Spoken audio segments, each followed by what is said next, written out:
Mons Livre, c'est le salon de proximité. On est montois, c'est pour des auteurs montois, pour des lecteurs montois, pour des libraires montois, donc on est vraiment 100% montois.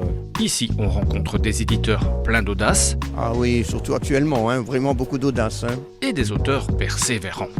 Ça fait 40 ans que j'écris et je suis un bel exemple de persévérance puisque ça fait le troisième bouquin qui sort chez un éditeur, mais depuis 2 ans seulement. Mais comment un auteur persévérant rencontre-t-il un éditeur audacieux? Alors souvent, c'est le contact qu'on l'on privilégie de plus en plus.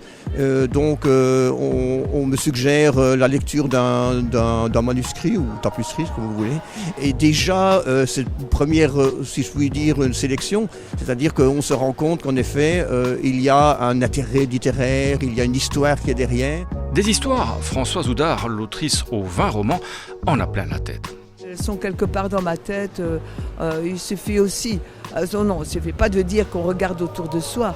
Il faut accueillir l'idée quand elle arrive. Et parfois elle se stocke et puis elle réapparaît un peu après. Ça dépend aussi de ce que je vis. Stéphane Roulans, lui, n'a pas vécu au temps des Gaulois, mais il s'en est inspiré pour son roman Les cendres des dieux. Si on reprend la traduction de César dans la guerre des Gaules, c'est pas de tous les peuples de la Gaule, les Belges sont les plus braves, c'est les Nerviens. Et donc, comme je viens de la région de Mons, où la tribu gauloise, le peuple gaulois était les Nerviens, je voulais un peu faire connaître ça. Il y a ceux qui ont des réponses et ceux qui se posent des questions, beaucoup de questions. C'est le genre de questions que tous les enfants se posent, et même les adultes, mais on n'a pas nécessairement la réponse, et c'est ça qui est intéressant, c'est qu'on a un petit garçon qui demande ça à son papa, et qui voudrait le savoir, le papa ne le sait pas, donc le papa va partir dans une histoire rocambolesque, folle et complètement loufoque. Et puis il y a les écrivains à l'imagination débordante qui ne s'arrêtent jamais. C'est un roman que vous écrivez, pas une dédicace? Et oui, ça, à chaque fois j'essaie de laisser un souvenir aux gens quand même.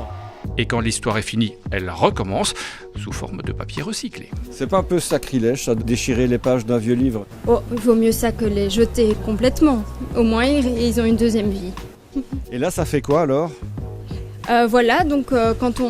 Si on n'a pas terminé la page d'un bouquin, on peut très bien refermer le bouquin et donc la fois d'après, on retrouve très facilement sa page.